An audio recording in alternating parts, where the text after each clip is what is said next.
Shalom, Bapak Ibu Saudara sekalian, sahabat Suara Anugerah dimanapun kita berada saat ini.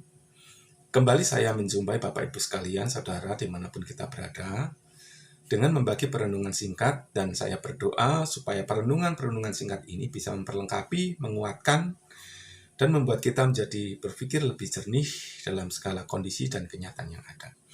Pada hari ini saya ingin berbagi tentang sikap hati.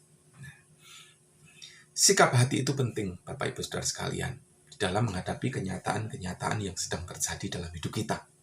Ada orang-orang yang memiliki sikap hati yang salah. Mereka menolak kenyataan yang terjadi sehingga mereka menjadi tertekan dan depresi. Mereka menjadi orang-orang yang susah hatinya sehingga mudah marah. Atau ada yang menyendiri. Atau ada yang murung. Ada yang mengundurkan diri dari pergaulan dengan orang lain oleh karena penderitaan-penderitaan yang ada. Ada yang menjadi minder. Banyak hal. Sikap hati itu bisa mewarnai kehidupan kita. Ada sikap hati yang benar, yaitu mau menerima kenyataan. Itu yang lebih baik. Sehingga apapun yang terjadi dalam hidup kita, kita tidak menjadi orang-orang yang undur, tidak menjadi orang-orang yang susah, tetapi kita mampu menjalani kehidupan apa adanya. Nah, Ayub pasal 3 ayat yang pertama pada pagi hari ini saya ingin berbagi, yaitu sesudah itu Ayub membuka mulutnya dan mengutuki hari kelahirannya. Ayub mengalami penderitaan yang hebat pada hari itu. Kalau kita membaca Alkitab, dijelaskan di sana hartanya, usahanya atau peternakannya dirampas oleh perampok. Rumahnya terbakar, anak-anaknya mati. Dia sendiri mengalami sakit pada hari itu. Luar biasa. Secara manusia, kita pun mungkin tidak mampu mengalami apa yang dialami oleh Ayub. Sehingga dia, secara manusia pada hari itu, dikatakan bahwa ia mengutuki hari kelahirannya. Kalau saya simpulkan dari kebenaran itu, dia berkata seperti ini, garis besarnya. Biarlah aku tidak dilahirkan daripada aku lahir, tetapi dengan penderitaan.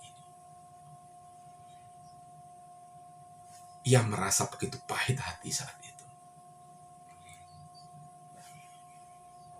Bahkan ketika Ayub mengalami penderitaan yang luar biasa, istrinya pun tidak mendukungnya. Bahkan ia menyuruh Ayub untuk mengutuki Allahnya. Tidak ada dukungan. Betapa hari itu Ayub merasa sendirian. Di dalam penderitaan dan di dalam kenyataan hidup yang ada. Sangat sedih. Hancur. Mungkin kita belum mengalami seperti yang Ayub alami sedemikian rupa. Tetapi sikap hati harus kita miliki dengan benar. Apa itu? Dikatakan tadi, saya pernah berkata bahwa istrinya menyuruh Ayub untuk mengutuki Allah. Tetapi Ayub berkata kepada istrinya demikian. Apakah kita menerima yang baik dari Allah tetapi tidak mau menerima yang buruk?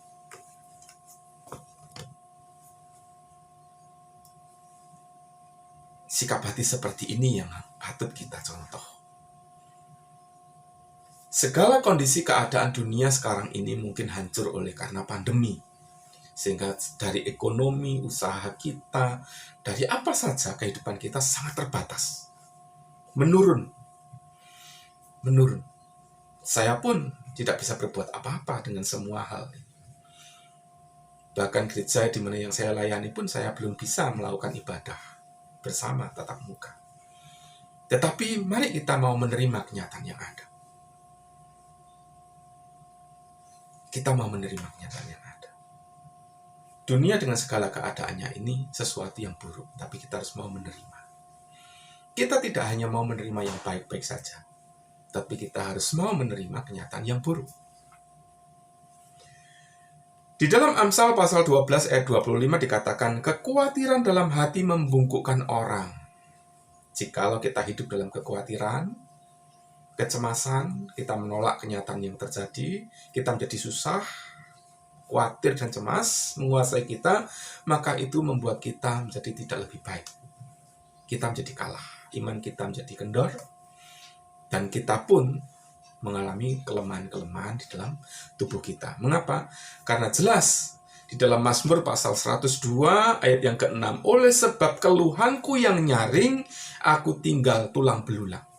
Jadi kehidupan tidak semakin baik, tetapi semakin menurun.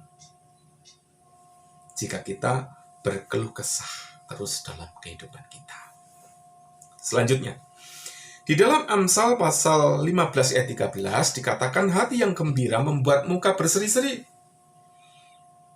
Lalu di dalam Amsal pasal 17 ayat 22, hati yang gembira adalah obat yang manjur, tetapi semangat yang patah mengeringkan tulang. Jadi apa yang harus kita miliki? Sikap hati yang benar. Karena sikap hati yang benar mau menerima kenyataan yang ada, itu membuat hati kita tetap gembira dan tidak kehilangan damai sejahtera. Jikalau hati kita tetap gembira, maka otomatis tubuh kita pun tetap sehat. Kenapa? Karena hati yang gembira dan damai sejahtera itu adalah obat yang manjur buat kita. Imunitas tubuh kita tidak akan menurun, tubuh kita tetap sehat dan kuat. Sementara itu, kita akan tetap menikmati penyertaan dari Tuhan dan pertolongan Allah. Jikalau kita memiliki hati yang gembira dan tetap damai sejahtera, maka kita akan tetap mampu berharap kepada Allah. Kita memiliki pengharapan kepada Allah. Kita melangkah dan yakin bersama Allah kita bisa melakukan segala kondisi dan kenyataan yang ada ini. Kita bisa melewati bersama. Sehingga kita tidak menjadi lemah, Bapak Ibu. Oleh karena itu, tetap milikilah sukacita, hati yang gembira, dan tetap memiliki damai sejahtera. Jangan kehilangan semua itu. Supaya kita tetap mampu menghadapi kenyataan yang terjadi dalam kehidupan kita. Apapun yang menjadi masalahmu sekarang. Sakit penyakit, kelemahan tubuh, ekonomi, pekerjaan, usaha yang menurun saat ini. Mari. Engkau tidak sendirian. Allah ada bersamamu jika engkau percaya. Tetaplah berharap kepadanya. Jalani kehidupan ini apa adanya. Tetaplah jalani. Apa yang bisa kita kerjakan, kerjakan. Sekecil apapun yang dapat kita lakukan, lakukanlah.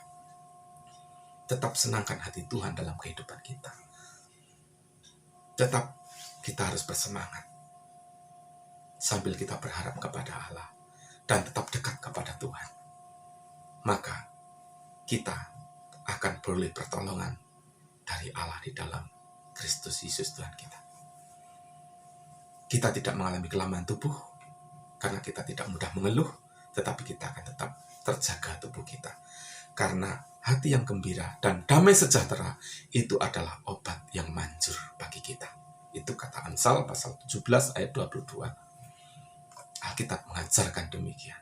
Dan hati yang gembira membuat muka berseri-seri, tetapi kepedihan hati akan mematahkan semangat. Justru kalau kita mengalami pedih hati dan berkeluh kesah setiap hari dan kita dikuasai seperti itu, maka semangat kita menjadi patah. Oleh karena itu, mari kita semua tetap bertahan apapun yang terjadi di dunia sekarang ini, kita tetap memiliki damai sejahtera dan sukacita di hati. Kiranya Tuhan Yesus memberkati kita semuanya. Sampai jumpa pada siaran yang akan datang dari studio Suara Anugerah dari Kota Wisata Batu. Saya undur diri dan kita berjumpa pada kesempatan yang lain. Tuhan Yesus memberkati kita semua. Amin.